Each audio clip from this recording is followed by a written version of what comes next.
And now, today, this afternoon, we have the pleasure of talking to Miss Stephanie Quayle. Welcome, Stephanie. Hi, thank you so much for having me. Yeah, Country Music Matters is thrilled to have you here.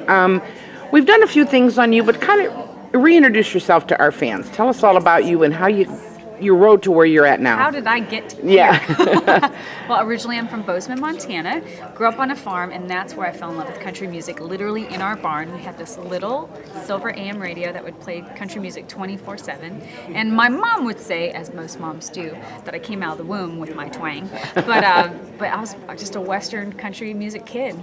And when I was 16 years old, I did an exchange program to Switzerland, of all places. It was my way of running away legally. And there was actually a band there that needed a singer. And so their singer had left to go to Germany to be on a soap opera. You can't even make this stuff up. This really happened. And I said, well, I sing. And so they're like, okay, come audition for us. And so that was really the beginning for me. And the first band I had where I took the stage, and I knew that would be my life. So cut to moving to Nashville. It'll be almost 7 years this November. And Drinking with Dolly really set the stage for me last year. That's my first hit song. And we got to play it all over the country. And now we have a new song out at radio called Winnebago. And I'm going on a tour across the country in a Winnebago with the KOA campgrounds and Polaroid. It's just wild. And then our album comes out this summer. So we've jam-packed my whole life into a few moments with you all.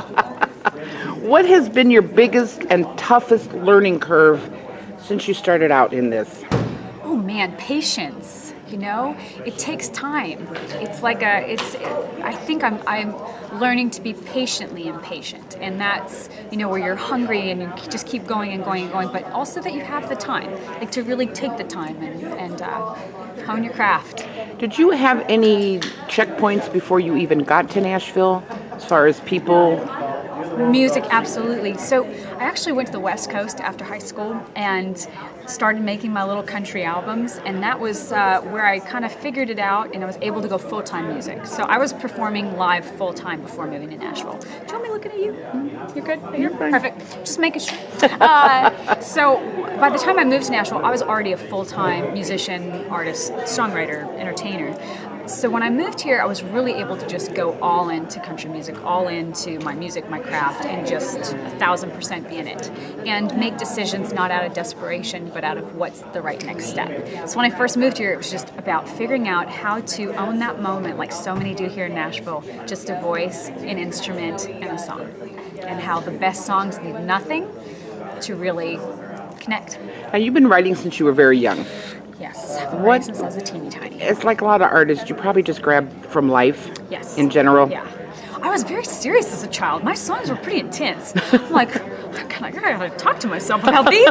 But I think what's really fun about country music, it's all about the stories and creating these 3.5-minute movies, where you start somewhere and you end somewhere else, and just creating that moment, whatever it is, if it's as deep as the ocean or as deep as a dog dish, a great song is a great song no matter the depth.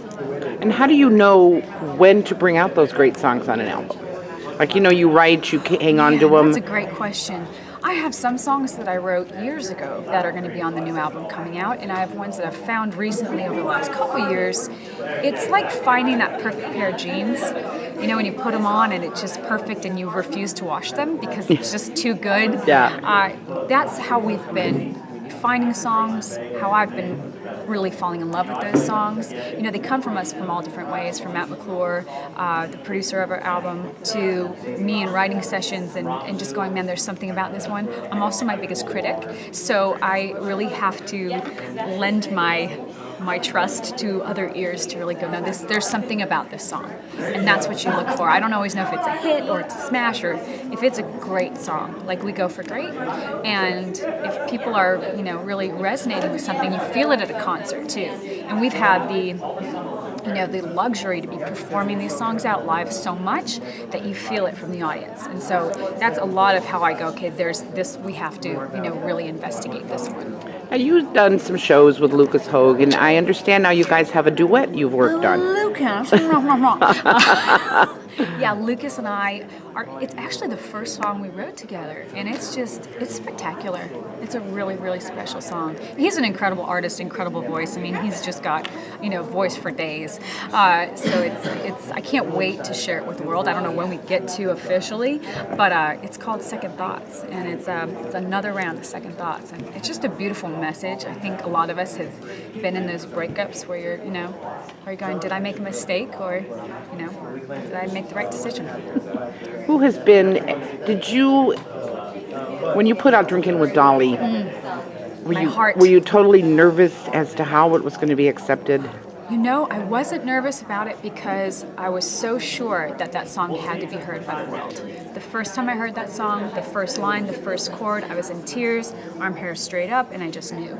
And I knew that the world had to hear it, and I didn't know anything else. And the great part about performing that song live was watching it resonate on people's faces so quickly. And what a tribute to the women of country music. So it was risky in some senses because it has more of a traditional sound, but to me it's a classic. And I truly believe that this will be a song that I play for the rest of my career and even after. Like it's part of my legacy for sure. And do you see the surge in women in country now more than before? I absolutely see the surge with women in country. It's incredible. I mean, there's so many different personalities and styles. I sometimes will put a playlist together of all females, and it's fun to hear how much variety and, character. Everyone has their own thing going on, and that's what makes it interesting. I can't wait for us all to be on the radio at the same time. Wouldn't that be something? I think we need a women fest. Thank you. I do too. A women fest. I do too. Gotta come up with it. We were talking the other night that, how are you artists, you see each other on the road, maybe for a minute. Sure. And we were talking, you guys should have your own artist fest. Where you just have a festival where just you guys get together and catch up and stuff, because it's hard to catch up with everybody. Well, it's funny because CMA Music Festival, ACMs, and the CMA Awards are always when we're like, hey, hi, and you catch up. We all go on the road.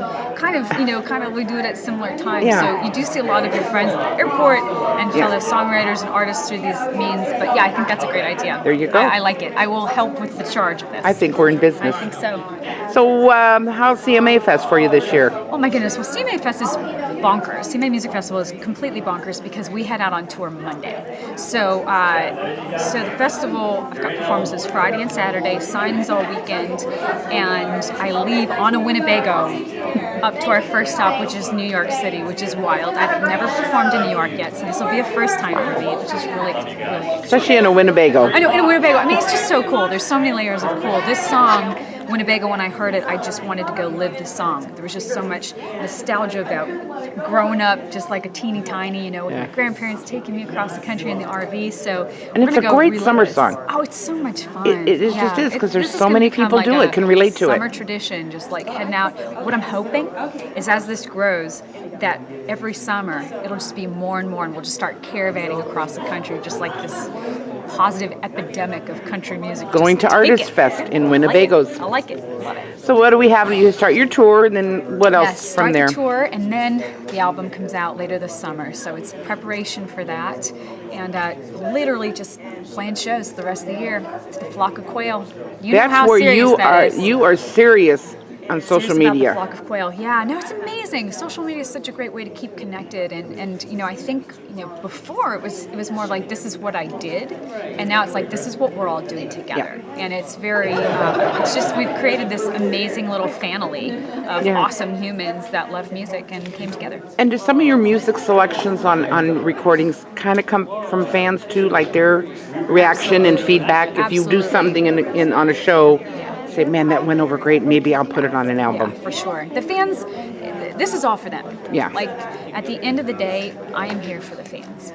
And I want to make music that moves them. And if I can put a smile on their face and take them away and out of whatever they're going through and put them somewhere where they just get to escape, that's the power of music. That's why we do this, and putting on a great show where you're getting to just entertain. And it's such, with live music, there's nothing more powerful than that connection. Making eye contact, I was thinking about from the floor seats to the nosebleeds, how to be able to connect with every single person in that room. That's my greatest desire. Well, Stephanie, we finally got to talk to you. We're so excited. Thank you so much for having me. Thanks for stopping by, and enjoy the rest of your CMA Fest and Be careful out on the road in that Winnebago. Promise. Thank you. Bye-bye.